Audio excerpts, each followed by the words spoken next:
3 taon ang nakalipas. Mula nang makita ni Charlotte na naghahalikan si Charles at Fiona. Charles POV. After doing a half-hour run on the treadmill inside my secret room, I took a 15 minutes shower before returning to my office. Nasa loob ng office ko ang secret room ko. Kapag marami akong trabaho o iniisip, o sadyang ayaw ko lang umuwi dahil alam kong naghihintay sa akin si Fiona sa unit ko. Dito ako nagpapalipas ng gabi. I Saturday down naked on my executive chair. And only a white towel is covering my lower body. Kanina pa tawag ng tawag si Fiona sa cellphone ko pero hindi ko yun pinapansin. Nang maghiwalay kami ni Charlotte noon, mabilis kong pinagsisihan ang ginawa ko. Nadala ako ng galit at selos. Pakiramdam ko ay mapapatay ko sila ng lalaking naabutan kong nakapatong sa kanya. I didn't want to hurt her. So I took her back to the family de Zelisa, kung saan siya nararapat. At pagkatapos ay bumalik ako sa pewder ni Papa para tapusin ang dapat kong gawin. Nang balikan ko ang resort para isauli kay Fiona ang sasakyan nito, bigla ako nitong hinalikan ng hindi ko kagustuhan. I didn't know that Charlotte was there. Nalaman ko na lang nang sabihin sa akin ng mga gwardya nang paalis na ako.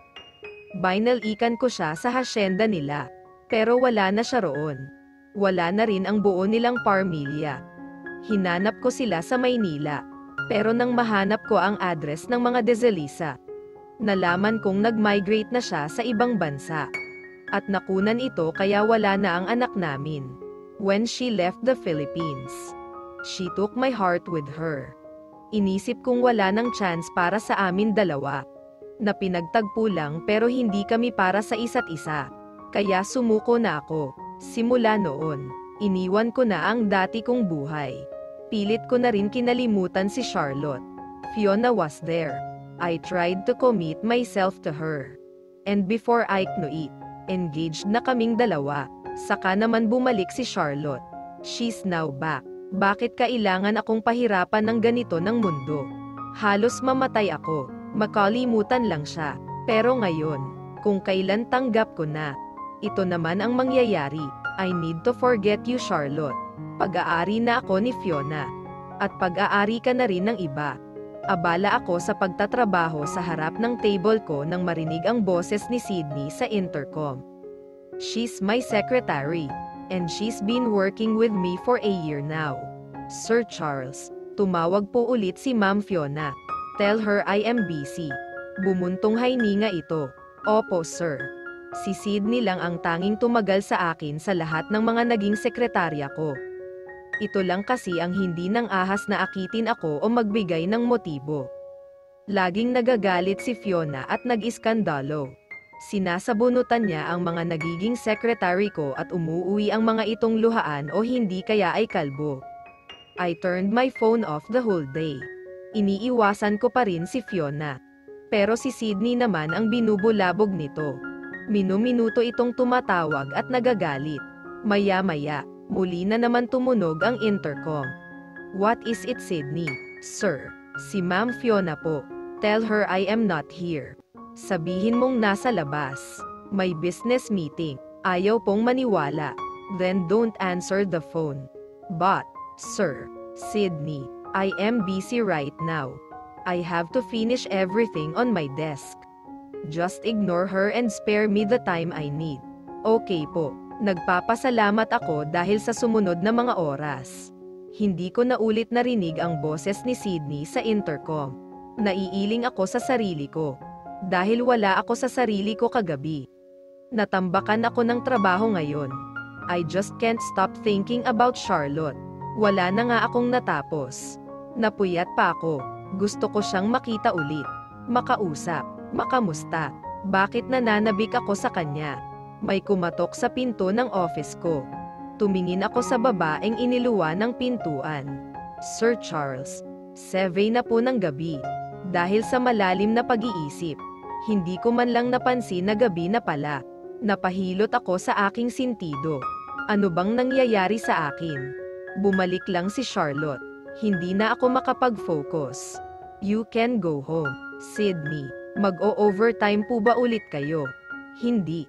Baka dito na ako matulog. Napatango ito. Do you want me to grab you some takeout food before going home, sir? No thanks. Okay po. Lumabas na siya pero muli ring sumilip sa loob. If you need anything. Sir, I am one call away. Umuwi ka na. Natatawa siyang nagpaalam. Tumayo ako at nag-inat.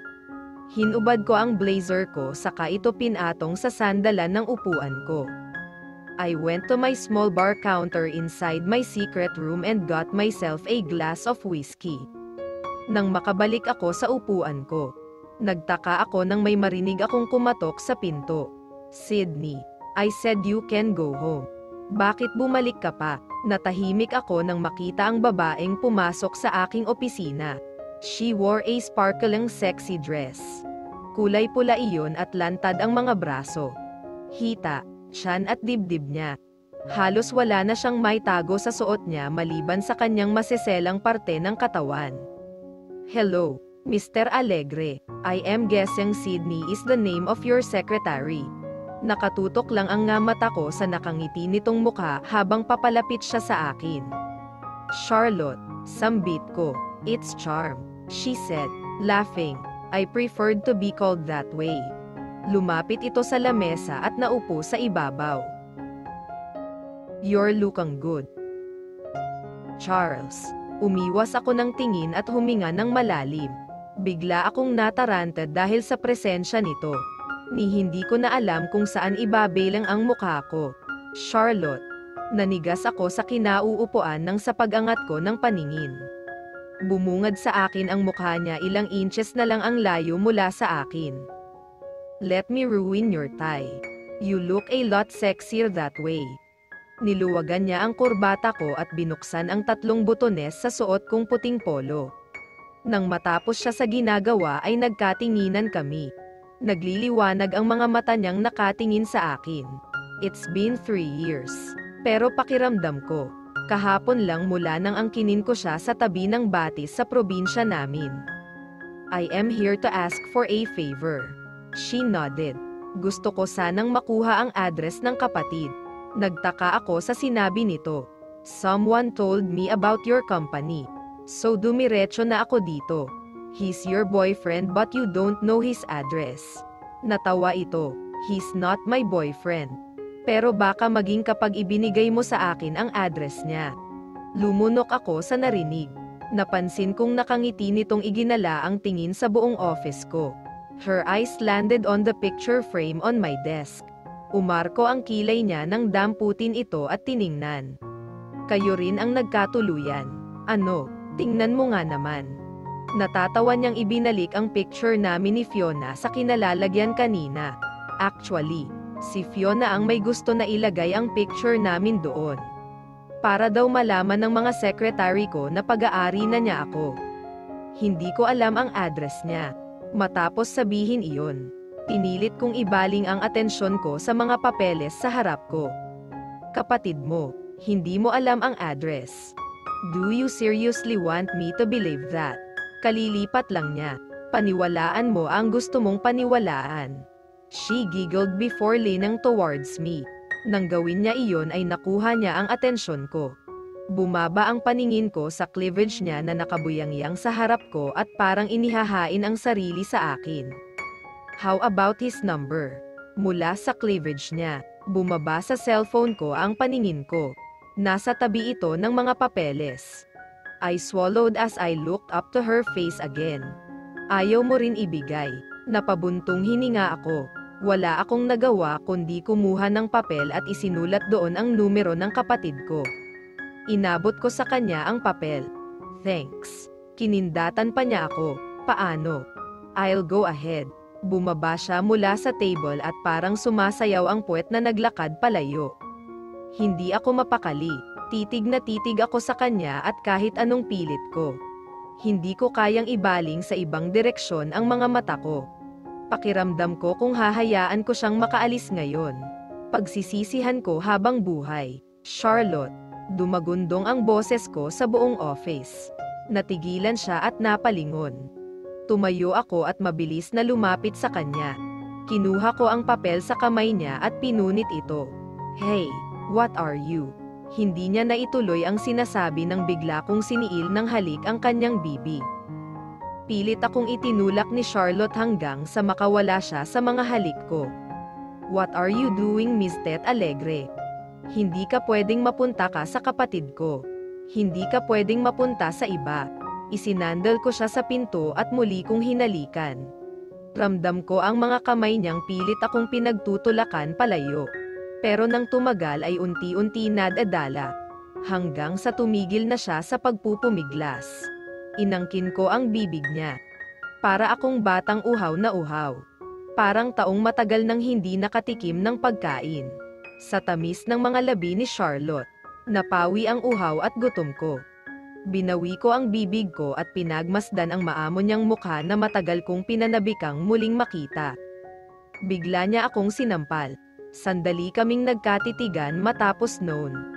Pagkatapos ay pinulupot niya ang mga braso niya sa leeg ko at siya na mismo ang humalik sa akin. Yakap na namin ang isa't isa. Mula sa pinto ay dahan-dahan kaming lumapit sa table ko.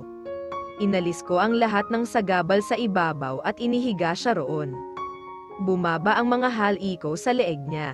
Amoy na amoy ko ang mabango niyang perfume. Lalo akong nanabik sa kanya. I want to rip her clothes and ravish her body right on my table. Pero mariin kong pinipigilan ang sarili ko. 3 taon ko siyang hindi nakita at labis kong pinanabikan ang pagkakataong ito. Ang muli siyang matikman at masamba. Gusto ko siyang angkinin na puno ng pag-ingat at pagmamahal. Wait. Marahan niya akong itinulak sa dibdib. Huwag mong habarin ang damit ko. I don't wanna ruin my clothes. Napangiti ako sa narinig. Ibang-iba na talaga si Charlotte ngayon. Noon, kahit pinupunit at tinatapon ko ang damit niya, hindi siya nagrereklamo. Masusunod, I kissed her on the lips again. Itinaas ko ang leleyan ng dress niya at ibinaba ang pink na lace panty na suot niya. The moment she felt my warm hand, mahabang ungol ang kumawala sa kanyang bibig. Sandali akong tumigil para ibaba ang zipper ko. Bigla niyang nahigit bang hininga niya nang dahan-dahanin ko ang pagpasok sa bakana niya. Oh gosh! Muntik na akong sumabog nang makita ko ang mukha ni Charlotte. She was biting her lower lips while her eyes are closed. Nakakabaliw siya tingnan. Ilan sandali akong tumigil sa paggalaw. Ninamnam ko ang sarap ng mga katawan naming magkaisa. Wala kang nakasiping sa loob ng 3 taon na lumipas. What? Hindi no. I wasn't asking. Nagsasabi ako ng totoo. Natawa ako bigla. Alam kong walang nakagalaw sa'yo sa loob ng 3 taon. Magsasalita sana siya pero nagumpisa akong gumalaw sa ibabaw niya. Napasinghap siya at nabitin sa ere ang sinasabi. I didn't let her speak and started kissing her again. Noong una ay marahan ang paggalaw ko. Pero nang tumagal ay pabilis ito ng pabilis. Naglilikha ng malakas na ingay ang paggalaw ng lamesa kung saan namin ginawa ang kababalaghang ito. Kinailangan ko pa itong hawakan upang hindi mawala sa pwesto. Mahigpit na hinayla ni Charlotte ang buhok ko. Kahit ang pagsabunot sa akin at ang pagbaon ng mga kuko niya sa likod ko. Nagbibigay sa akin ng kakaibang ligaya at sarap. I kissed her deeply while going in and out of her. Lalo pang bumilis ang galaw ko nang humigpit ang yakap ni Charlotte sa akin. Alam kong malapit na siya at gusto kong magkasabay kami. Oh Charles, ilang mabibilis na paggalaw at sabay kaming sumabog. Bigla siyang bumangon habang tuloy ako sa pag-atras abante. She wrapped her arms around my neck and we shared a kiss. Kalalabas lang ni Charlotte sa secret room. Galing ito sa CR para maglinis ng sarili. Ako naman ay inaayos ang damit kong nagusot. Lumapit siya sa akin at idinikit ang paa sa pagitan ng mga hita ko. Marahan niya iyon pinagapang pataas hanggang sa maabot ang ngayoy malambot kong betuta. Thanks Mr. Alegre. Buong akala ko ay hahalikan niya ako pero natatawa siyang umalis. Gusto ko sana itong habulin. Pigilan at piliting manatili. Kaso hindi pa ako nakakaalis sa kinatatayuan ko. Biglang bumukas ang pinto sa aking office. Dumating si Fiona. Agad na nalukot ang mukha nito nang makita si Charlotte. Bakit kayo magkasama? Nagpalipat-lipat ang tingin nito sa amin. Relax. May ibinalik lang ako sa fiancé mo. Binalik. At ano naman iyon? Bakit kailangan mo pang pumunta rito sa gabi? Charlotte laughed. Ang puso niya. Because clearly, I still have it. But don't worry. Naibalik ko na. Malakas na itinapon ni Fiona ang lahat ng bagay na mahawakan ng kamay nito. Nagwawala na naman siya. Ang ikinakainis ko lang ay nandito kami sa unit ko. Umamin ka sa akin. May nangyari ba sa inyo ng babaeng iyon? Pwede ba, Fiona? Pagod ako. Pabagsak akong naupo sa mahabang sofa. Instead of listening to her, I occupied myself with my phone. Kinuha naman niya ang cushion sa single sofa at malakas itong ibinato sa akin. Kaya pala buong araw kitang tinatawagan pero lagi kang wala. Kung hindi busy, nasa labas. Kung wala sa labas, nasa meeting. Iyon pala, nandoon ka lang sa malanding cheap na babaeng iyon. Bigla niya akong nilapitan nang hindi ko pansinin ang mga sinasabi niya. She grabbed my phone and threw it away. Ano ba, Fiona? Sabihin mo sa akin ang totoo. May nangyari ba sa inyo? Bakit ba ang dumi ng isip mo? Dahil iyon ang totoo. Don't try to deny it. Halata naman. Pinagpapawisan ka pa kanina, at amoy sunrocks ang buong opisina mo. Bigla akong tumayo. Binalak kong umalis pero pinigilan ako nito. And where do you think you're going? Nag-uusap pa tayo. I grabbed her hand and pulled her towards me. Nagdidilim ang paningin ko sa iyo, Fiona. Kung ayaw mong masaktan, tumahimik ka. Muli niya akong pinigilan ng talikuran ko siya.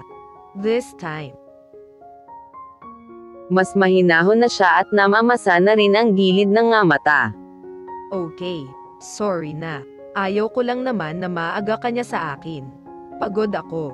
Umalis ka na. No, dito ako matutulog. Let me make it up to you. Fiona, ayaw ko nang paulit-ulit. Umalis ka na. Bumuntong hininga siya at napipilitang bumitiw sa akin. Bukas, I want you to come with me to the Blue Ocean Resort. May photoshoot ako doon para sa isang sikat na brand ng underwear. Alam mong busy ako sa trabaho. But honey, underwear iyon. Gusto mo bang pagpiestahan ako ng mga lalaki at wala ka? Hindi ako sumagot sa sinabi niya. Hinayaan ko siyang yakapin ako ng mahigpit. Sige na honey, sumama ka na, Fiona.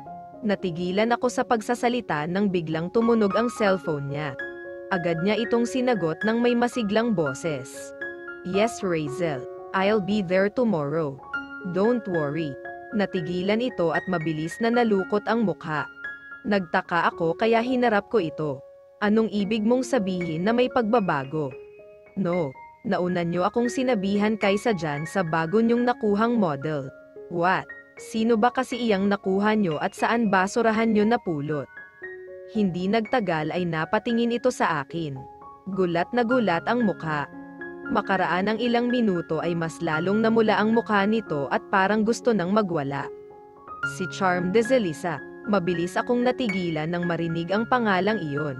No, hindi pwede. Pupunta ako dyan bukas. Pinatay na nito ang tawag. Anong nangyari? I don't know. Pupunta pa ako roon bukas para alamin. Muli nitong dinala ang cellphone sa tainga niya. Sinong tinatawagan mo, Fiona? Ang manager ko. Sa kanya na lang ako magpapasama bukas. Inagaw ko ang cellphone mula sa kamay niya at in-off ang tawag. Ako na ang sasama sa iyo. What? Akala ko ba? Busy ka. I just call my secretary to cancel all my meetings. Baka naman sasama ka lang dahil sa babaeng iyon. Gusto mo bang samahan kita o hindi? Umismad ito. Basta, don't you dare look at her. Nailing ako ng talikuran ako nito para lumabas ng unit ko. I don't know what happened. But I'll go there with Fiona to for Charlotte. Mabilis na nilapitan ni Fiona ang isang lalaki sa may tabing dagat. Napansin kong kausap nito si Charlotte at parang may binibigay na instructions dito. Nagsalubong ang mga kilay ko nang makitang kasama ni Charlotte ang kapatid ko. What's the meaning of this? At bakit nandito ang babaeng iyan? Tinuro ni Fiona si Charlotte. Oh hi Fiona. Good morning. Walang maganda sa umaga ko dahil sinira mo na. Mang-aagaw. Excuse me. Ako. Ako pa talaga ang mang-aagaw. Baka nakakalimutan mo. Hindi ako ang may inagaw sa atin dalawa. Nagkatinginan ang mga tao sa paligid dahil sa sinabi ni Charlotte. Natahimik naman si Fiona kaya nilapitan ko na ito at bahagyang hinayla sa braso. Tinanguan ko rin ang kapatid ko nang mabaling sa akin ang tingin nito. Ikaw ang mang-aagaw. O am supposed to be the model of glamorous for their underwear summer edition. Anong nangyari? Bakit bigla akong pinalitan nang walang nagsasabi sa akin? Ma'am, nasabihan ko po kayo. Tumawag ako sa inyo kagabi. Tanga ka ba? Tatawagan mo ako kung kailan ready na ako. No way. Hindi ako papayag. Ako ang magmo-model sa edition na ito. Get that woman away from here. Nagkaroon ng problema ang advertising team ng Glamorous dahil ayaw magpatalo ni Fiona. Tumanggi itong umalis at pinagpilitan na gagawin nito ang photoshoot. Kinailangan tawagan ng team ang head nila at ang mismong CEO para ipaalam ang nangyayari. Buong oras ay titig na titig ako kay Charlotte habang nakangiti itong nakatayo sa tabi ng kapatid ko. Parang wala itong pakialam sa nangyayari at mukhang nag-e-enjoy pa. Okay, this is what we're going to do. Pareho kayong kukunan ng photographer suot ang underwear ng Glamorous for Summer Edition. Pero nasa head at CEO ang final decision kung kaninong pictures ang gagamitin. Fiona smiled with pride. Pareho silang binigyan ng isang set ng underwears at pinapili sa gustong suotin. Fiona chose the one with snakeskin print. Lumabas mula sa hotel si Fiona suot ang underwear na napili nito. Diretso siyang lumapit sa akin at kinawit ang mga kamay sa braso ko. This looks good on me. Right honey? Siguradong ako na ang mapipili nila. Hindi ko ito binigyan ng pansin o ang mga sinabi niya. Nakatingin lang ako sa hotel. Hinihintay kong lumabas si Charlotte. I bet that woman would look cheap like she always does. Kawawa ang Glamorous kapag siya ang napili. Magmumukhang cheap ang.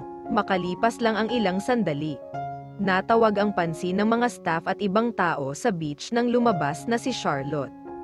Nakasuot ito ng underwear na may print ng pink starfish. Kahit hindi daring katulad ng kay Fiona.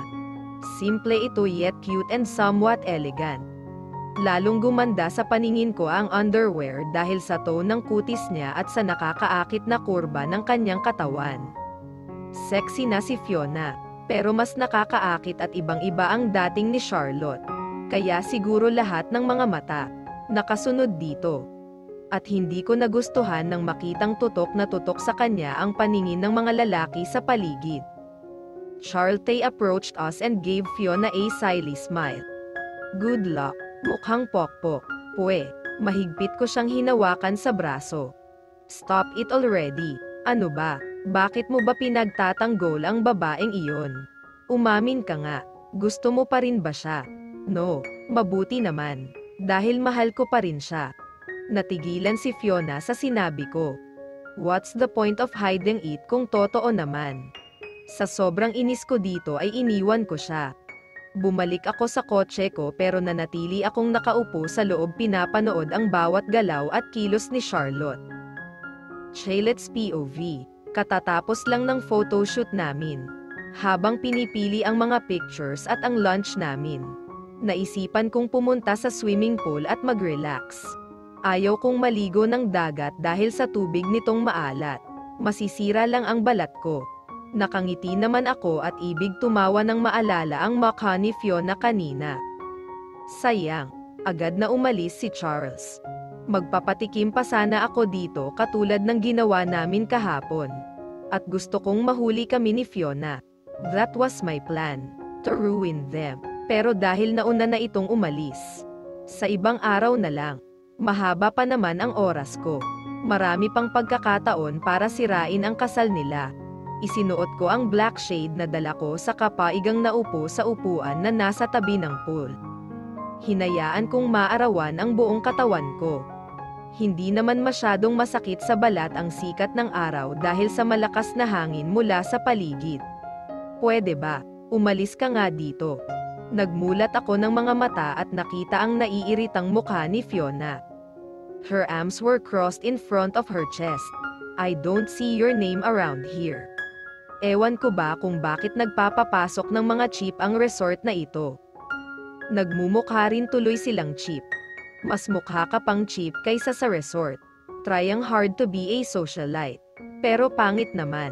Mas pangit ka. Tumayo ako at lumapit sa kanya. Ahas ka ba? Bagay kasi sa iyo iyang suot mo. Match sa ugali mo. Lalagpasan ko na sana siya pero mahigpit niyang hinawakan ang braso ko. Pwede ba? Layuan mo nga ang fiancé ko. Huwag mo siyang landiin. Binawi ko ang braso ko at tuluyan siyang hinarap. Paano kung ayaw ko? Ano? Matagal itong nawalan ng imik. Ipapatikim ko sa kanya ang pinaranas niya noon sa akin. Ang mag-asawa nga. Naghihiwalay pa. Kayo pa kaya na ikakasal pa lang. Sebunutan niya sana ako. Pero bigla naman dumating ang kapatid ni Charles at inaya akong umalis. Charles's POV. Bumalik ako sa resort nang walang tigil akong tinawagan ni Fiona sa cellphone. Mabilis niya akong niyakap nang malapitan ko siya sa labas ng resort. I hate her. I hate her so much. Sino na naman bang kaaway mo? Kumalas siya sa pagkakayakap sa akin at naluluha akong tiningnan. That woman. Your ex. Fiona, tigilan mo na si Charlotte. Tell that to her. Alam mo bang pinagbantaan niya ako kanina? Ang sabi niya, aagawin ka niya sa akin. Matagal akong natahimik sa narinig. Hindi ko alam kung nagsasabi ng Toto o si Fiona. But if she is, ano bang iniisip ni Charlotte? Anong pinaplano niya? Charles, ay pangako mong hindi ka magpapaagaw. Akin ka lang ha. Nangako kang akin ka lang. I heaved a sigh and nodded. Pumasok kami sa isang private room sa loob ng restaurant ng resort. Nandun na sina Charlotte at ang kapatid ko kasama ang iba pa. Nakahanda na rin ang mga pagkain. Naupo kami sa tapat ng kapatid ko at ni Charlotte. She smiled at me when our eyes met. Napukol ako sa kinauupuan nang matitigan ang mga mata niya. May desisyon na ang head at CEO ng Glamorous. But before we tell you, let's first eat lunch together. I am sure. Nagutom ang lahat for a job well done. No, napatingin ang lahat kay Fiona. Sabihin mo na sa amin ang desisyon nila. Bakit kailangan pang kumain muna? Pampalubag loob. Oh please, she doesn't need that. Kung talunan siya, tanggapin niya. Nailang ako sa mga narinig. Nagkatinginan naman ang mga tao. Narinig kong humang dispensa si Santos kay Charlotte bago tumikim. Well, kung gusto niyo muna ng resulta. Ipinakita nito ang laptop kung saan isa-isa namin nakita ang mga kuha ni na Fiona at Charlotte. These were the pictures that we sent to our head and the CEO. And they both agreed to choose Miss Charlotte to be our model. What? Anong sinasabi niyo? Muling natigilan ang mga tao nang sumigaw si Fiona. Hinawakan ko ang kamay niya. Fiona, relax. No, I can't relax. Pinagkakaisahan nila ako. This is so unfair. Napatingin ako kay Charlotte at nakitang nakatingin ito sa kamay ni Fiona na hawak ko. Pasimple kong binawi ang kamay ko. Mga sinungaling kayo. Posibleng iyang babaeng iyan ang pinili nila. Mukha siyang cheap sa mga pictures na iyan. Mga bulag ba kayo, Miss Velasco? Please calm down. No way. Mga sinungaling kayo. Hindi ako naniniwala sa inyo. Dahil mapilit si Fiona. Ipinakita ng mga to ang email na mula pa mismo sa head nila. Nakasaad doon ang desisyon nito at ng CEO. Well, obviously, they are not capable of doing their job right. Mga bobo sila. Miss Velasco, magdahan-dahan ka sa sinasabi mo. head at CEO ng Glamorous ang kinakalaban mo. Wala kang karapatan magsalita ng ganyan. Bigla itong tumayo. Kayo ang walang karapatan. Wala kayong karapatan gawin ito sa akin. I am always the best in everything. At lahat ng gusto ko, nakukuha ko. My God, so cheap. Just for this. Nagkakaganyan ka na. Charlotte drank her cocktail while shaking her head. What did you just say? Bigla niyang kinuha ang baso ng tubig sa tabi niya at sinaboy iyon kay Charlotte. Fiona, hinawakan ko siya sa braso. Nag-aalalang nilapitan ng mga tao si Charlotte at binigyan ito ng tissue. Hindi ako papayag na matalo lang ng babaeng iyan. Call the owner of the Glamorous right now. Mga incompetent ang iniwan niyang namamahala sa company niya. Fiona, that's enough. Umuwi na tayo. Hinayla ko siya sa braso pero malakas niyang binawi ang kamay niya. She's throwing tantrums again. The last time she did this was when she caught my secretary getting naked in my office. Sinaktan na niya ito, kinalbo at pinalabas pa niya ng office ko habang hubot-hubad. And she burned her clothes to ashes. Hindi ko ito matatanggap. Hindi niyo ba ako narinig? I said, call the owner right now. Kilala ko ang owner ng Glamorous. She's my father's amiga. Tawagan niyo siya. Tumayo si Charlotte at kalmadong ngumiti. Oh, you mean si Tita Glyza? My late mother's sister. I talked to her last night by the phone. Nasa France siya at abala sa bagong bukas na store ng Glamorous doon. I don't think they can contact her right now. Biglang natigilan si Fiona sa narinig. Sa loob ng ilang minuto, natahimik ang paligid, kaya naman pala nakuhang modelo. Ginamit mo ang connection mo para makuha ang dapat na sa akin. Mang-aagaw, desperate, tama na. Muli ko siyang hinawakan ng mahigpit sa braso at kinaladkad paalis doon. Pilit na nagpupumiglas si Fiona pero wala na itong nagawa nang papasukin ko siya sa kotse ko at nilock ang pinto. What are you doing? Will you stop it? Nakakahiya ka. Kung alam ko lang na ipapahiya mo ako ng ganito. Hindi na dapat ako sumama dito. Mabilis kong binuhay ang sasakyan at pinaandar ito palayo. Nagsimulang umiyak si Fiona. Pinaghahampas ako nito sa braso at walang tigil sa pagsigaw. Ako dapat iyon. Ako dapat. I hate them. I hate all of them. And I hate you too. Anong sinabi mo? Mahal mo pa rin siya. Hayop ka. Hayop ka, Charles. Pinabayaan ko itong sumigaw at umiyak. Alam kong titigil din ito kapag napagod. Nang makarating, hininto ko ang kotse sa tapat ng bahay nila. Ayaw pa nitong bumaba at nagmamatigas pa rin kaya nailang na lang ako. Her phone started ringing. Galit niya itong sinagot. Sino ba ito? Hindi kita kilala. What? Who? Napatingin ako sa kanya nang bigla siyang matigilan. Kabado siyang lumingon sa akin. She stared at me for a few seconds before ending the call. Sino iyon? Wala. Bakit bigla kang namutla? Sabing wala.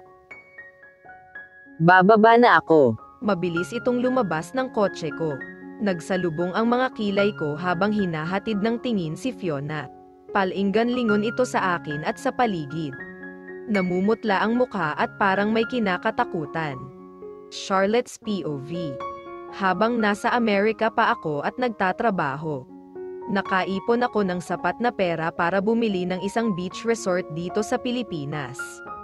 After I got back, ang pagbili sa beach kung nasaan ako ngayon ang una kong inisikaso. Papa gave me the Deselisa Hotel, na ngayon ay pinalitan ko na sa pangalan. Sa lahat ng negosyo namin. Ito ang pinaka-less profitable at medyo palugi na rin. But that was 3 years ago. Napalago ko ito kaya nagkaroon ako ng karapatan na angkinin at gawin ang kahit na anong gusto kong gawin dito. I am sipang a red wine by the beachside. Minsan, gusto kong matawa mag-isa kapag naaalala ang naging reaksyon ni Fiona kanina. Minsan naman, gusto kong magalit. Nagtagumpay si Fiona na agawin sa akin si Charles. Ngayon ay ikakasal na sila. I won't let that happen. Uminom ako ng wine. Gagawin ko ang lahat para makapaghiganti sa babaeng iyon. Inagaw niya sa akin si Charles at ang future namin. Pwes, aagawin ko rin si Charles sa kanya. Alam kong may kinalaman si Fiona sa nangyari sa akin noon. Nakita ko silang magkausap ni Will. Sigurado akong inutusan niya ito para gawin sa akin ni Will ang bagay na iyon. Sinira mo ang buhay ko. Sisirain ko rin ang buhay mo. Bumaba ang paningin ko sa cellphone na nakalapag sa pinong buhangin sa tabi ko. Kinuha ko ito at tinawagan ang numero ni Charles. Who's this? Ang seryoso mo naman. Wala bang hello dyan? Matagal itong natahimik sa kabilang linya. Akala ko nga, ibinaba na nito ang tawag. Pero kumabog ng malakas ang dibdib ko nang sambitin nito ang pangalan ko. Charlotte, I chuckled. I told you, I prefer to be called Charm. Kung makikipagkwentuhan ka lang, I am hanging up. Marami pa akong gagawin. Bigla nitong pinatay ang tawag. Napalulok ako nang makita ang call ended sa screen ng phone ko. Mukhang kinalimutan na talaga niya ako. Mapait akong ngumiti. Alam kong hindi ko pinaniniwalaan ang sarili kong sinabi. Nararamdaman kong ako pa rin. Alam kong ako lang ang mahal ni Charles. But what changed? Bakit parang bigla siyang nagbago? Ibinalik ko sa tabi ko ang cellphone at muli akong uminom ng wine. 1, 2, 3. Umilo ang cellphone sa tabi ko. Kasunod nito ang pag-ring noon. Napangiti ako nang makita ang pangalan ni Charles sa screen. I waited for a few seconds before answering it. Yes. Nasaan ka? Akala ko ba busy ka? Walang sagot. Nang tingnan ko ang cellphone. Hindi naman ito naka-off. Kung wala ka nang sasabihin, ibababa ko na. No. I am sorry. Don't hang up. Just talk to me. Napangiti ako. Anong pag-uusapan natin? Are you okay? I am sorry about earlier. Fian Ace just stressed out. Because of the wedding. Yes. It's okay. Sanay na ako sa kanya. Ganoon na iyon noon pa resort sa tuwing hindi ka nakatingin. What? Let's stop talking about her, okay? Nasa office ka ba ngayon? Yes. I have a lot of work to do. Did you have dinner? Hindi pa. Pareho pala tayo. Bakit hindi ka pa kumakain? Huwag kang magpapalipas ng gutom. I don't want to eat. Ang lungkot. Mag-isa lang ako. Ako rin. Mahina niyang tugon. Napalunok ako sa narinig. Siguro kung hindi lang kami sinira ni Fiona. Baka magkasama kaming naghahapunan ngayon. Nasa probinsya sana at simpleng namumuhay. Hindi ako galit kay Charles. Niligtas niya ako noon at naging masaya ako sa mga araw na magkasama kami sa resort. At isa pa, alam kong hindi lang ako ang biktima sa ginawa ni Fiona. Si Charles din. At hindi pa nito alam ang totoo. Pero tapos na sa amin ang lahat. At ngayon, parte na lamang siya ng plano ko. Where are you? Somewhere in Tagaytay. Anong ginagawa mo dyan mag-isa? Nagpapahangin. Umiinom ako ngayon ng red wine sa tabi ng dagat. Natahimik siya sa kabilang linya. Do you wanna come here? Muli ay katahimikan. Akala ko, papatayin na nito ang tawag. Pero nakarinig ako ng ingay na parang nagmamadaling paglalakad. Give me your address. Napangiti ako sa sinabi niya. Ibinigay ko sa kanya ang address nitong private beach. Tinawagan ko na rin sina Manong Jose at Manang Eva na kapag may dumating.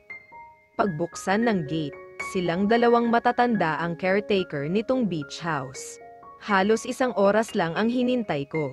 Nakarinig na ako ng papalapit na mga yabag. Pagkuway naramdaman kong may jacket na pamatong sa akin. Anong ginagawa MNO dito sa laba? Malamig. Baka magkasakit ka. Hinihintay ka. Nilinggan ko siya nang makaupo siya sa tabi ko. Matagal niya akong tinitigan sa mukha habang malungkot ang mga mata niya. Nang marinig ko ang paghampas ng dagat sa dalampasigan. Agad kong binawi ang tingin ko at itinoon sa dagat ang mga mata ko. I am sorry. Maya-maya ay sabi niya, sorry para saan? Sa ginawa ko noon. Natawa ako. Let's leave the past in the past, Charles. Ayaw ko nang maalala ang nakaraan. Masyadong maraming masasamang nangyari noon. I can't do that. Parte ka ng past ko. At ikaw ang pinakamagandang nangyari sa akin. I swallowed so hard as I felt a lump on my throat. May kung anong matalim na bagay ang biglang humiwa sa puso ko. Hinanda ko na ang sarili ko para dito. Pero bakit hindi ko mapigilan ang pag-iinit ng mga mata ko ngayon? Sorry kung hindi man lang kita pinakinggan. I was a fool to let you go. Please stop. Mariin akong pumikit. Mahal, nilinggan ko siya nang sabihin niya iyon. Nakita kong titig na titig siya sa akin. Bago pa ako tuluyang matangay ng emosyon ko, pinulupot ko sa leeg niya ang mga braso ko. I started kissing him violently. Agad na tumugon si Charles sa mga halik ko. And right there. Right now, we got naked. Wala kaming itinirang kahit isang saplot sa katawan namin. Wala rin kaming pakialam nang humiga kami sa pinong buhangin at nagsimulang angkinin ang isa't isa. Naging marahas si Charles at ganoon din ako sa kanya. Mabilis at madidiin ang bawat baon nito. Malakas at humihingal ang bawat ungol ko. Puno na ng buhangin ang mga katawan namin. But we didn't care. Mula sa pagkakatihaya, pinaikot ni Charles ang katawan ko hanggang sa makadapa ako sa buhangin. Ginawa niya ito habang nasa loob ko pa rin. Bawat bayo ay galaw na galaw ang katawan ko. Talbog na talbog ang mga dibdib ko. Mula sa malayo, nabaling ang paningin ko sa buhangin kung saan patagang nakalagay ang cellphone ko. Napangiti ako nang makitang tutok na tutok sa amin ni Charles ang camera nito. Charlotte's POV. Cheers! Malakas na hiyawan ang maririnig mula kay Fiona at sa mga kaibigan niya matapos uminom ng white wine sa glass na hawak nila. Nakangiti kong pinanood ang mga ito sa cellphone na hawak ko. I planted a secret camera inside the hotel room to see their faces when they discover my surprise. May binayaran akong staff ng hotel para gawin ito. The hotel room where they check-in was filled with a warm, inviting glow from the numerous fairy lights that fancy the walls and ceiling. Metallic pink balloons are all over the floor with pink and yellow petals.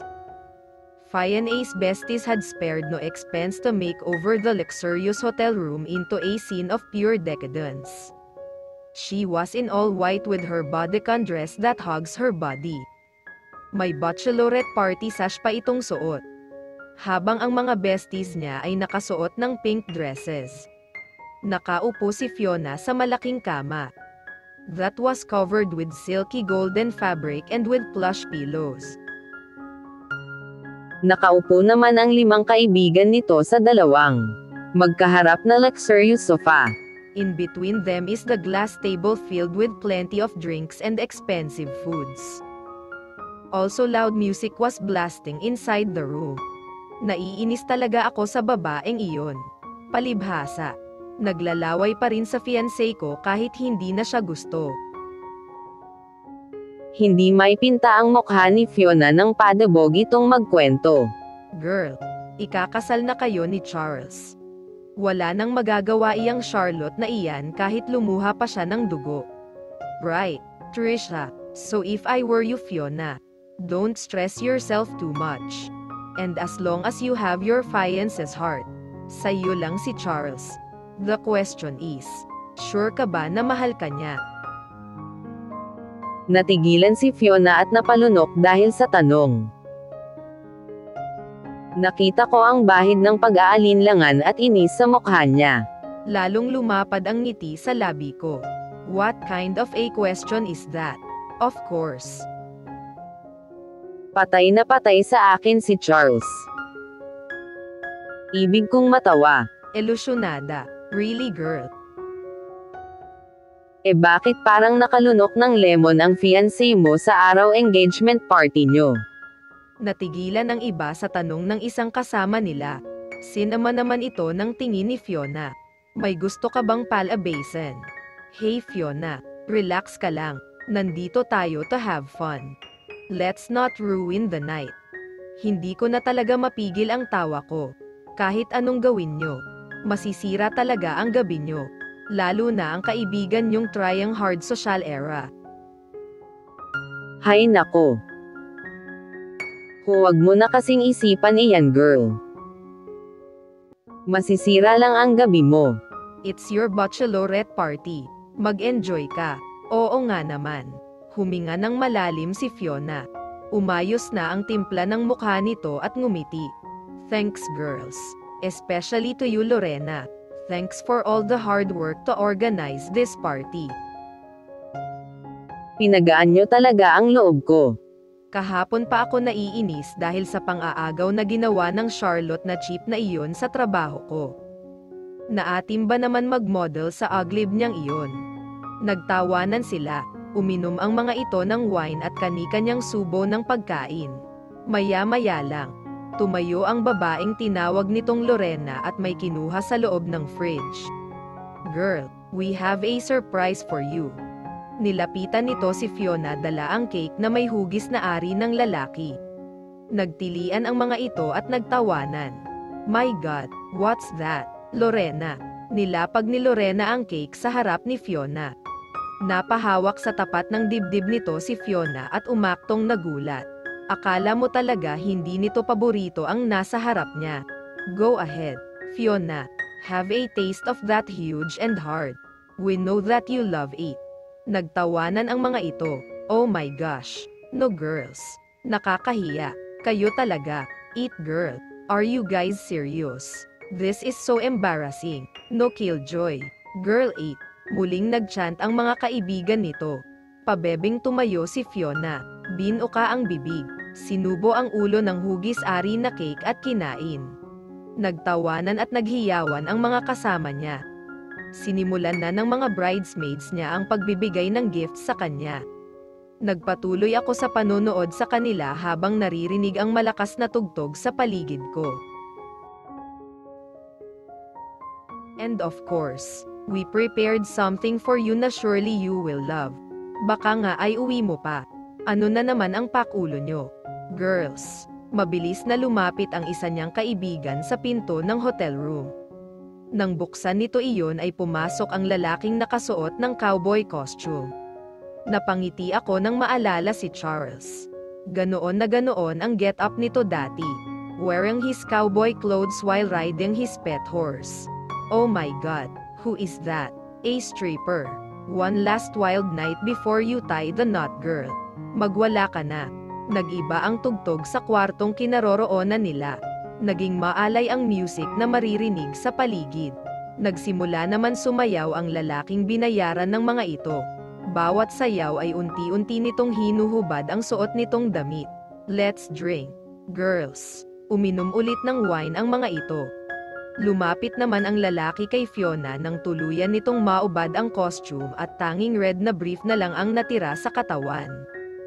Sumigaw ang mga kaibigan niya nang ikis-kis ng stripper ang hubad nitong katawan kay Fiona habang nag-show shot ito. Umiling ito at umaktong tumatanggi habang nakangiti ng malapad. Namnamin mo ang ngiting iyan dahil pagkatapos ng gabing ito. Gabi-gabi kang luhaan. Bulong ko sa aking sarili. Napansin kong titig na titig si Fiona sa mukha ng stripper. Gwapo siguro ito. Hindi ko kasi makita ang mukha nito mula sa anggulo ng camera dahil suot pa rin nito ang cowboy hat na tumatakip sa mukha niya. Tuluyan nitong hinubad ang brief na suot. Lalong lumakas ang tilian ng mga babae. Lumaki ang butas ng bibig ni Fiona na akala mo ay handa ng lumunok ng talong. Fiona can't contain her smile when the stripper approached her. Kinuha nito ang kamay niya. Pinagapang ang palad sa katawan nito hanggang sa talong nitong tayong-tayo. Umikot ang mga mata ko. Malandi talaga, nakakita lang ng nakatayong talong. Nakalimutan na ang fiancé niya. Tumayo si Fiona at sumabay sa maharat na pagsayaw ng lalaki. And then the stripper kissed her. Deeply and violently. Hindi naman tumanggi si Fiona at mas bigay tadong tumugon sa halik nito. Bago umalis ang stripper matapos nitong sumayaw. Nakita kong hinabol ito ni Fiona sa pinto at may inabot dito. Hindi ko lang sigurado kung pera iyon o ano. One last surprise for the bride-to-be. So, we all know that Camille and Delilah are in States right now. But we prepared something for you. A video greetings from them. Napatikip ng dalawang kamay sa bibig si Fiona. Thanks besties. You guys are the best. Dumilim ng bahagya ang paligid at nagsimulang mag-play sa malaking flat screen TV ang isang video. Excited pa ang lahat. But the smiles on their faces quickly disappeared as the video of me and Charles started to play. Sa video, kitang-kita si Charles habang nakaibabaw sa akin. We were both naked on the sand, moaning and screaming each other's name. Charlotte, you're driving me crazy. God.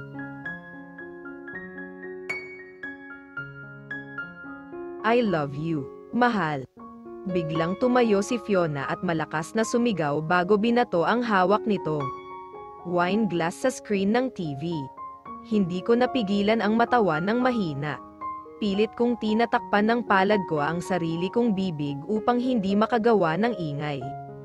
Bro, what we had earlier was just the cupcake.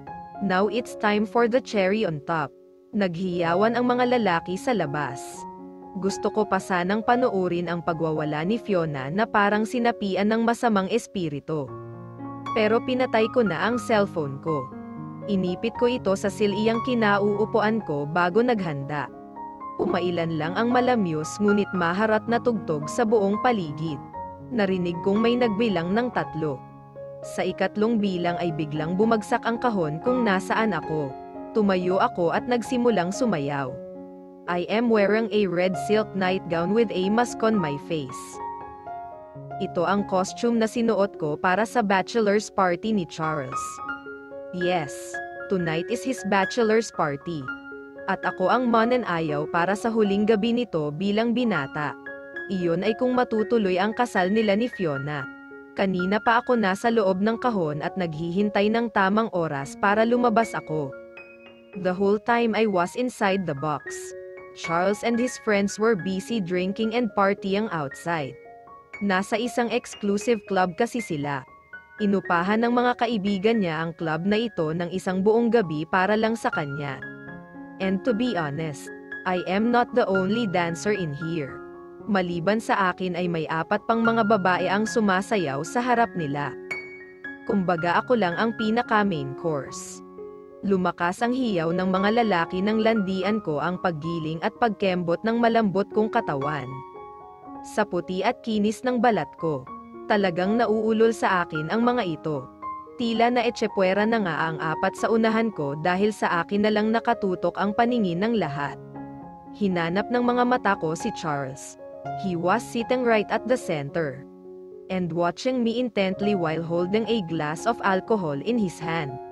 Napangiti ako, lalo kong nilambutan ang katawan ko, lalo kong ginalingan ang pagsasayaw, at lalo kong nailandian ang mga ngiti ko. Titig na titig siya sa mukha kong natatakpan ng maskara. Nang makalapit ako sa kanya ay paarap ko siyang kinandungan. Walang reaksyon sa mukha ni si Charles pero naramdaman ko ang pagtigas ng kanyang sandata. Napangiti ako at alam kong napansin niya ang pagngiti kong iyon. I continued to tease him, smiling sweetly while still grinding. Nang masatisfied ako ay tatayo na sana ako. Pero hinawakan niya ako sa magkabilang baywang para pigilan. I smiled at him and shook my head trying to stand up again. Napasinghap ako nang pabigla niyang hinayla ang balakang ko pabagsak sa kanyang kondongan. Nilapit niya ang mukha sa akin at bumulong. Naughty girl, what do you think you're doing here? Mahal, fast forward. Charlotte POV, hoy. Ikaw. Kasalukuyan akong naglalakad sa ground floor ng company ng Glamorous at kausap ang isang staff nila na dati kong kaklase sa kolehiyo. I went here to sign a 2 years contract with them. Bigla na nandumating si Fiona. Mabuti naman at nakita na kita. Kaninang umaga pa kita hinahanap. Tinanguan ko siya matapos magpaalam ng kaibigan ko. Bakit mo naman ako hinahanap? May ibibigay kasi ako sa iyo. At ano naman iyon? Wedding invitation ko. Natigilan ako sa sinabi nito. Ang inaasahan ko ay magagalit siya at ikakansela ang kasal nila lalo pa at napahiya siya sa mga kaibigan niya kagabi. I guessed it wasn't the case. Oh talaga, sure, let me have it. Nilahad ko ang palad ko. Binuksan niya ang pouch niya at inilabas ang isang blush-colored invitation card. Heto oh, sinampal niya sa akin ang invitation card. Halos mabingi ako sa lakas nun. Napatingin ako sa paligid at nakitang sa amin na nakatingin ang mga tao. Ang kapal naman ng mukha mong mag-edit ng video para sirain ang bachelorette party ko. Girl, FYI, hindi ka papatulan ng fiancé ko. Kalmado akong ngumiti at hindi pinahalata ang matinding kahihiyan na dinanas ko dahil sa ginawa niya. Girl, FYI din, it's not edited, it's real. Talagang may nangyari sa amin ng fiancé mo. Ang kapal talaga ng pagmumukha mo. Sa tingin mo ba, paniniwalaan kita? Hindi iyon magagawa ni Charles. Bigla itong natigilan. What do you think you're doing? Inagaw ko lang naman mula sa kanya ang pouch niya at inilabas mula roon ang kanyang cellphone. Nakangiti kong sinend ang original copy ng video namin ni Charles. Mula sa phone ko. Oh ayan. Pinasa ko na sa iyo ang original copy ng video scandal namin. Magising ka na sa katotohanan girl. Hindi ka mahal ng fiancé mo. Sinadya kong lakasan ang boses ko para marinig ng mga marites sa paligid. Sinauli ko sa kanya ang pouch at phone niya at saka naglakad paalis. Get back here. Hindi pa ako tapos sa iyo. Rinig ko ang mga sigaw ni Diona pero hindi ko na siya pinansin. Agad akong sumakay sa sundo ko at hinayaan siyang humabol sa kotse habang parang tigring hindi makaanak ang hitsura. Charles POV. Natigilan ako sa pagbabasa ng dokumentong hawak ko nang biglang pumasok si Fiona sa office ko. Sabing kailangan kong makausap ang fiancé ko. Bingi ka ba? Are you deaf? O sadyang tanga ka lang? Ma'am, sandali lang po. Sige na, I'll take care of this. Halatang offended ang sekretarya niya nang tumango ito at lumabas. Fiancé ako, sekretarya ka lang pero akala mo kung sinong umasta. Fiona, ano na naman bang ibig sabihin nito? Lumapit siya sa table ko at binato sa akin ang cellphone niya. Tumama iyon sa mukha ko kaya mabilis akong tumayo dahil sa biglang pag-init ng ulo ko. Nilapitan ko siya at mahigpit na hinawakan sa braso. G, nagalit mo ba talaga ako? Hayop kang lalaki ka. Paano mo nagawa sa akin ito? Cheater. Cheater kang peste ka. Ano bang pinagsasabi mo? Nakausap ko ang kabit mo. Ang hayop na Charlotte na iyon. She ruined my bachelorette party. Pinahiya niya ako sa mga kaibigan ko. Nagsalubong ang mga kilay ko sa narinig. Itinuro niya ang cellphone niya sa sahig. Tingnan mo. Panoorin mo ang ginawa ng hayop na babaeng iyon. Pinulot ko sa sahig ang cellphone nito. Natigilan ako nang mapanood ang video kung saan may nangyayari sa amin dalawa ni Charlotte. This was taken just the other night. Noong puntahan ko siya sa beach at may nangyari sa amin sa tabi ng dagat. Hindi ko napansin na kinukunan kami ng video. So, this is her plan all along. To ruin my relationship with Fiona. Hayop ka. Minahal kita. Paano mo nagawa sa akin ito? Paano? Fiona started hitting and punching me. Bigla kong hinawakan ang mga kamay niya habang pinapanood pa rin ang video. Rinig na rinig doon ang ungol at helenghing ni Charlotte. Now I can't take back my eyes from the video. Parang gusto kong i-send ito sa akin bilang souvenir. She ruined your bachelorette party. Nagangat ako ng tingin kay Fiona at ngumiti. Well, she made mine unforgettable. Natigilan siya kasabay ng pag-awang ng bibig. Ibig mong sabihin, magkasama kayo kagabi, at may nangyari sa amin. Paano? Paano mo nasasabi sa akin iyan with a straight face? Walang hiya ka. Akmang sasampalin niya ulit ako. Pero sinalo ko ang mga kamay niya. Fiona, I am tired of this. I am tired of you. Sa ugali mo, sa kabaliwan mo. I want us to break up. Umawang ang bibig niya. What, Charles? What are you saying? What do you mean? I am saying, let's call the wedding off. Samantala, nandito ako sa beach resort na pag-aari ni Charlotte. Tinawagan ko siya kanina at sinabihan na pumunta dito. I-prepared a simple dinner for us. Round table na inibabawan ng white cloth. An expensive wine inside the ice bucket. What 2 wine glasses. At simpleng Italian pasta na ako mismo ang nagluto. There are also string lights hanging around. And a bouquet of red roses just for her. When Charlotte arrived, I was smiling from ear to ear. What is this? May pagkalito sa mukha nito. Pero nakangiti siya. Inabot ko sa kanya ang mga rosas. Well, this is not my thing. So I am not sure if I am doing this right. Charles, anong ibig sabihin nito? Pinaghila ko siya ng silya at pagkatapos ay naupo rin ako sa katapat niyang upuan. Charlotte, alam ko na ang dahilan kung bakit ka bumalik. You do. I nodded. You're doing this to ruin my relationship with Fiona. Mahal, you don't have to do this. Ngumiti siya. I don't. Ang tagal kitang hinanap. Halos mabaliw ako noon sa kakahanap at kakahintay sa iyo. Nang akala ko, hindi ka nababalik. Naging kami ni Fiona. I don't love her. I never did. At kahit isang beses, walang nangyari sa amin. Napatango siya. Nakangiti pa rin pero wala akong mabakas na kahit na anong emosyon sa mukha niya. Charlotte, let's start over. Start over, she asked while still smiling. Tumayo ako at lumapit sa kanya. Inilabas ko ang kahon sa bulsa ko, and kneeled in front of her. I opened the box and showed her the blue diamond ring. Sabi natin dati, mag-asawa na tayo. Nagsisi ako noon dahil hindi kita pinakasalan agad. Mahal ko, ayaw ko nang magsisi ulit. Ngumiti ako habang naluluha. Charlotte, marry me, please. Marry me. Ilan sandali siyang natigilan. Bumaba ang paningin niya sa singsing at muling umangat sa akin. She flashed her sweetest smile at me. No, Charles, I don't want to marry you. Charlotte POV. Kanina pa ako panay lagok ng alak habang nasa unit ko. Hawak ko ang cellphone ko sa kabilang kamay at tinatawagan si Charlotte. Pero mula pa kanina, panay walang sumasagot sa kabilang linya.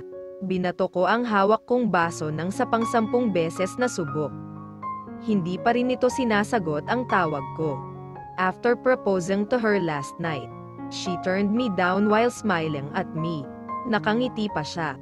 Matamis niya akong nginingitian habang tinatanggihan ako. Pagkatapos niya akong tanggihan, sinabi niyang ituloy ko ang kasal kay Fiona. And then she left. She left like nothing happened. Taas noo at hindi man lang nag-abalang lingunin ako. Kinuha ko ang bote ng alak at tumungga. Muli kong tinawagan ang number niya. Pero pareho pa rin. Walang sumasagot. Sa puntong iyon, biglang bumukas ang pinto ng unit ko. Pumasok si Fiona. Halata sa mga mata nito na wala itong tulog sa buong gabing pag-iyak. Nang makita ang hitsura ko at ang basag na baso sa tabi, mabilis ako nitong nilapitan. I knew it. You were also hurt by what you did. Mahal natin ang isa't isa. Charles, can't you see it? Kinuha niya ang bote ng alak sa kamay ko at nilagay ito sa glass table. Niyakap niya ako ng mahigpit. Akala mo lang, mahal mo pa rin ang babaeng iyon. But no, look what happened. Dahil sa pakikipaghiwalay mo sa akin kahapon, nahihirapan ka rin ngayon. We were both miserable without each other. Napapikit ako sa mga narinig. Gusto ko itong itulak palayo pero naalala ko ang sinabi ni Charlotte kagabi. Gusto niyang ituloy ko ang pagpapakasal kay Fiona. Natawa ako. Maybe she doesn't want to get back to me. Siguro bumalik siya hindi para sa akin, kundi para paghigantihan si Fiona. Fiona cupped my face and kissed me. Hindi ako tumugon sa mga halik niya, pero lalo pa niyang pinalalim ang halik. Charles, we love each other. At ngayon, sigurado na ako, mahigpit niya akong niyakap. Pinapatawad na kita sa ginawa mo. Alam ko naman na inakit ka lang ng ex mong malandi. Hindi mo sinasadya iyon. Fiona, inilayo ko siya. Pinapatawad na kita. Basta ituloy lang natin ang kasal. Bumantong hininga ako sa narinig. Fiona pleaded to continue the wedding. Habang nasa harap ko siya at umiiyak. Ang nakangiting mukha ni Charlotte ang nasa isip ko nang tanggihan ako nito sa proposal ko. Okay, let's proceed with the wedding. This is what she wants. What Charlotte wants. Kahit masakit pa sa akin. Ayaw kong ipagpilitan ang sarili ko sa kanya. Dumating ang araw ng kasal. Kinain ko ang mga sinabi ko. I told myself I don't want to force myself to Charlotte. Pero hindi ko kaya.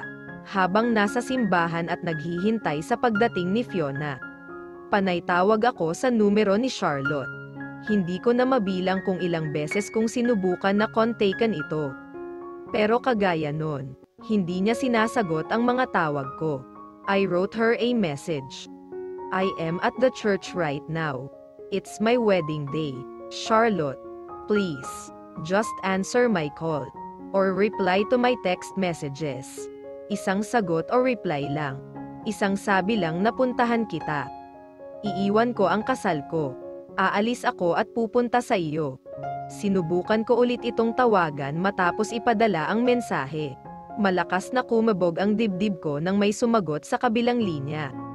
Hello, Charlotte, let's drink some more. Yeah, party, alak pa. Natigilan ako nang marinig ang napakales na tugtog. At ang nagsisigawan at nagtatawanan ng mga tao mula sa kabilang linya. Pakiramdam ko na wasak ang puso ko nang ma-realize ko kung ano ang nangyayari. Charlotte was partying. Habang nandito ako, nagmamakaawang sagutin niya ang mga tawag ko. She was out partying. Mapait akong ngumiti. Baka sadya pa nitong sinagot ang tawag ko para ay parinig sa akin ang ginagawa niya. Natigilan ako nang marinig ang sinabi ng isang bisita. The bride is here. Itinago ko na ang cellphone ko sa aking bulsa. I stood still at the altar. Umalingaw-ngaw naman ang tunog ng wedding song at nagsimulang magmarcha ang mga groomsmen at bridesmaids. Nakatitig ako sa kawalan habang panay ang lunok. Nararamdaman kong parang may nakabara sa lalamunan ko. Why does she have to be so cruel? I know I made a mistake. Pero matagal ko nang pinagsisihan iyon. At kung kaya ko lang ibalik ang oras. Hinding-hindi ko siya bibit-iwan. Alagaan mo ang anak ko. Don Velasco said. Pinulupot ni Fiona ang kamay sa braso ko. Humarap kami sa altar at nagsimulang magsalita si Father. Wala ako sa aking sarili. Hindi ko alam kung anong gagawin. Matapos malaman ang ginagawa ngayon ni Charlotte. Bigla akong nawala ng gana sa lahat at sa buhay. Charles. Nagising ako sa malalim na pag-iisip nang kunin ni Father ang atensyon ko. Uulitin ko ang tanong. Do you take Fiona Velasco to be your wife? Tinignan ko si Fiona. She was looking nervous. At ang lahat ng tao sa simbahan ay tahimik. Ibubuk ako na sana ang bibig ko nang biglang umalingaw-ngaw ang tunog ng cellphone ko. Charles. Pinigilan ako ni Fiona nang makita nitong kukunin ko ang cellphone ko. Binaliwala ko siya at mabilis na nilabas ang cellphone ko mula sa bulsa. Nakatanggap ako ng isang message mula kay Charlotte na may kalakip na picture. Natigilan ako sa message na nabasa. Lalo na nang makita ang picture na kasama nito. Litrato iyon ni Charlotte habang nakahiga sa kama. Hubot-hubad. Charles, nandito ako sa hotel ngayon. Lasing ako. Iwanan mo ang kasal mo at puntahan mo ako dito. Kailangan kita, Charles. Gusto kong umiyak sa mga nabasa. Nag-angat ako ng mukha at umiling kay Fiona. Patawad, hindi ko kayang pakasalan ka. Charles POV. Pinuntahan ko si Charlotte sa hotel na tinutukoy nito. Pero wala na siya roon. Kinausap ko na ang receptionist sa lobby at ipinakita ang larawan niya. Pero hindi raw nakapag-check-in doon si Charlotte. Nagsinungaling siya. Halos mabaliw ako sa kakaisip kung nasaan siya. Inisa-isa ko nang pinuntahan ang mga club sa Manila habang tinatawagan ito. Pero parehong wala. Nasa bunutan ko ang buhok ko habang nasa loob ako ng aking sasakyan. Natigilan ako bigla nang maisip ang private beach na pag-aari niya. I immediately drove my car to Tagaytay while still trying to reach her. Charlotte, sagutin mo naman ang tawag ko. Pagdating ko sa beach, nasa gate pa lang ako ay nakabukas na agad ito at may kotseng nakaparada sa loob. Lumabas ako ng sasakyan at walang pakialam na iniwan ito roon. Sino kayo? Nakasalubong ko sa pinto ang babaeng caretaker ng beach. Nasaan si Charlotte? Nasaan siya? Sino po ba kayo? Boyfriend niya ako. Natigilan ito. Nasa kwarto ho niya. Tinuro ng babae ang silid sa pinakadulong kanan sa pangalawang palapag. Mabilis akong umakyat sa hagdan at lumapit sa kwartong iyon. Malayo pa ay naririnig ko na ang malamyos na musika mula sa loob. Pagbukas ko ng pinto, bumungad sa akin ang nakapikit na si Charlotte. Nakahiga ito sa sofa sa gilid ng nakabukas na bintana kung saan makikita ang malawak na dagat. Hawak niya ang wine glass sa isang kamay na may lamang red wine. I closed the door behind me and walked closer to her. Hinalikan ko siya sa pisngi. Sa wakas nakita rin kita. Napangiti siya sa sinabi ko. Nandito ka na pala. Lumuhad ako sa tabi ng sofang kinahihigaan niya. Hawak ko ng mahigpit ang kanyang kamay. Wala akong dalang singsing at hindi na ako mangangako sa kanya ng kung ano-ano. Isa lang ang gusto kong mangyari ngayon. Kung gusto mong maghiganti, sige, tutulungan kita. Gusto mo akong paghigantihan? Sige, hahayaan kitang saktan ako. But please, please, don't stay away from me. Iyon lang ang hiling ko. Mahal, don't go. Hinalikan ko ang kamay niya bago siya hinagkan sa pisngi. Mahal na mahal kita. Nilapag ni Charlotte ang wine glass na hawak niya at tuluyang humarap sa akin. She reached for my face and gently caressed my cheeks. Will you stay here with me? Kahit saan? Oo. Inangkin ko ang bibig niya at hindi siya tumanggi. I carried her in my arms and brought her to the bed. May nangyari sa amin. Katulad ng gusto niya, hindi ako umalis at nanatili sa kanyang tabi sa beach. Walang sawa kaming nagpakasasa sa isa't isa.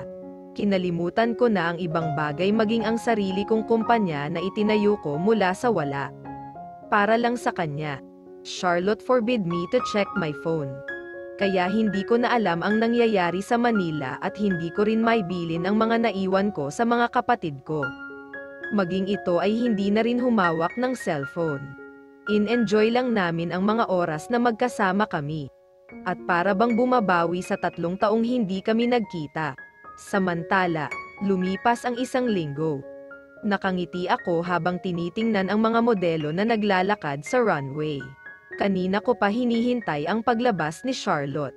Nakahanda na ang camera at cellphone ko para kuhaan ito ng mga litrato at video. After staying at the beach together for a week, we needed to go back here for the fashion show of Glamorous. Kakapirma lang ng kontrata ni Charlotte at hindi pwedeng wala siya sa araw na ito.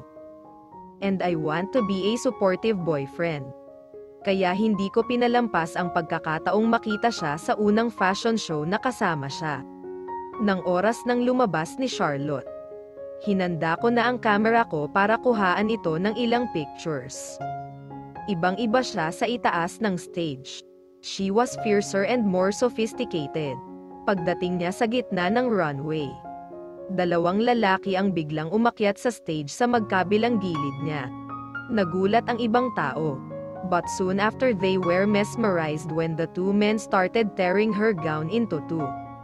Ngayon ay makikita ang isa pang gown na suot ni Charlotte sa loob.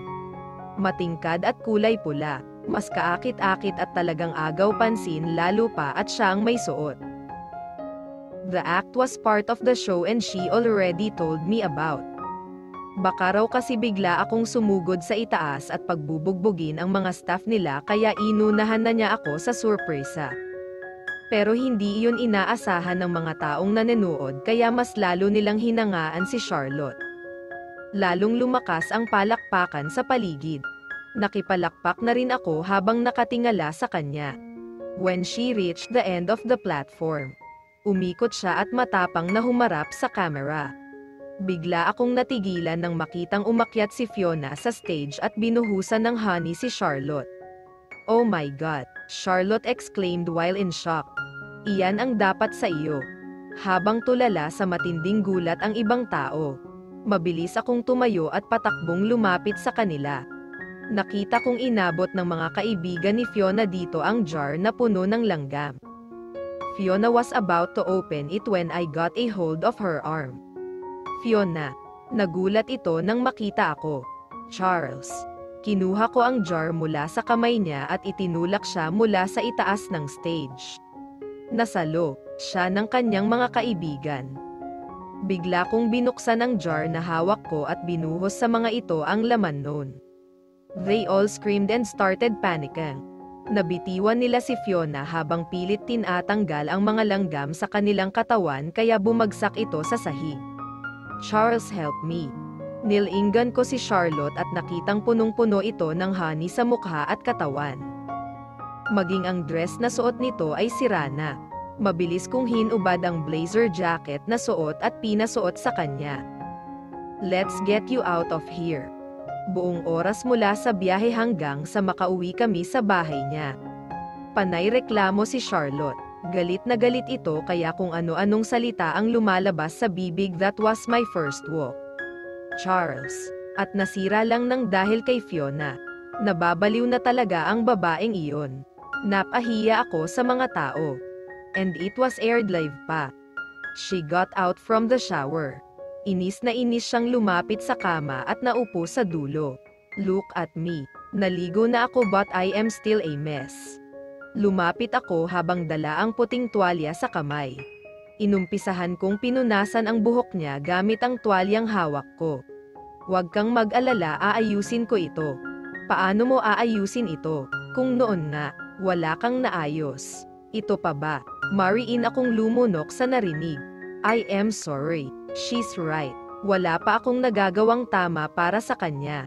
Kahit hanggang ngayon, hindi ko pa rin napagbabayad ang mga taong nanakit sa kanya." Natigilan si Charlotte at tumingala sa akin. Nang mapansin nito ang mukha ko, bigla niya akong niyakap at humingi ng tawad.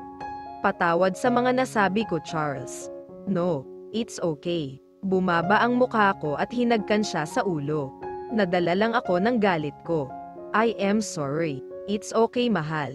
Hindi ko siya iniwan at sinamahan sa pagtulog. Iniwan ko lang si Charlotte nang makatulog na ito. Dumiretso ako sa bahay ni Fiona. Pagkapasok ko sa malawak nilang sala, sinalubong ako ng katulong nito. "Sir Charles, nasaan si Fiona?" Itinuro nito ang silid ng amo niya. Kuyom ang mga kamao ko nang umakyat ako sa pangatlong palapag ng bahay. Nasa pinto pa lang ako. Naririnig ko na ang galit nitong boses. "Ano, hihingi ka na naman ng pera? Kakabigay ko lang sa iyo. Ano bang akala mo sa akin? ATM machine." "Fiona." Pabigla kong binuksan ang pinto. Malakas siyang napasinghap at mabilis na itinago ang cellphone sa likuran niya. "Charles, anong ginagawa mo dito? If you're here to say sorry, well, hindi kita basta-bastang mapapatawad. I am not here for that." "Bakit mo ginawa kay Charlotte iyon?" Taas noo at matapang niyang sinalubong ang mga mata ko. "She deserves it. Sinira niya ang kasal ko. Inagaw ka pa niya sa akin. And now look. Ang dami kong kagat ng langgam sa katawan." Nilapitan ko siya at mahigpit na hinawakan sa mukha. "Aray ko, Charles.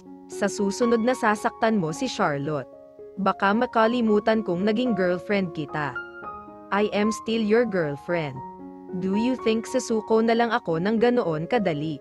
I didn't do that horrible thing just to lose you to her." Natigilan ako sa narinig. "What? And what exactly did you do?" Bigla siyang natahimik. Itinulak niya ang kamay ko palayo. "Wala, Fiona. Anong ginawa mo? Ang dami ko ng sakripisyong ginawa para sa iyo. Ako ang nasa tabi mo noong halos patayin ka na ng ama mo. Ako ang nasa tabi mo noong naghihirap ka sa pagsisimula ng kumpanya mo. Ako, Charles. Hindi ang babaeng iyon na niloko ka at iniwan. Kaya hindi kita pakakawalan. Hindi mo ako pag-aari. Lalo ko siyang nilapitan na ikinaatras niya habang may takot sa mga mata at mukha. Binabalaan kita, Fiona. You don't know me. At hindi mo gugustuhin na malaman kung ano ang kaya kong gawin. She swallowed hard as she keeps her distance from me. Tumingin ako sa paligid. Nakita ko ang mga handbag nitong nakadisplay na hindi bababa sa ₱250,000 ang presyo. Nasa loob ang lahat ng iyon ng glass cabinet na nakakabit sa pader. Gusto mong makita kung anong kaya kong gawin para kay Charlotte. Nilapitanan ko ang glass table sa pagitan ng mga sofa at sinira ito para makuha ang isang paa ng lamesa. What are you doing? Anong gagawin mo, Charles? Gamit ang bakal na paa ng lamesa.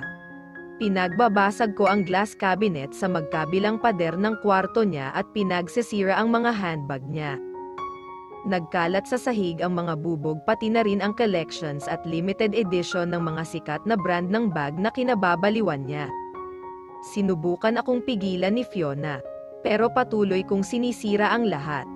Napaluhod ito sa sahig habang umiiyak. Tama na. Bakit mo ba ginagawa ito? Ang ginawa ko lang naman ay mahalin ka. Kasalanan bang gawin iyon? Ako ang nasa tabi mo nang iwan ka niya. Tapos ganito ang igaganti mo sa akin. Nilinggan ko ito sa kamalakas na tinapon ang hawak ko. Tumama iyon sa window ng kwarto niya. Nabasag ito kaya muli na naman siyang sumigaw. Magpasalamat ka dahil ito lang ang ginawa ko. Sa susunod na may gawin ka, masahol pa rito ang gagawin ko. Nilapitan ko siya at hinawakan sa mukha. I don't wanna hurt you, Fiona. Don't give me another reason to do this again. Binabalaan kita, Fiona.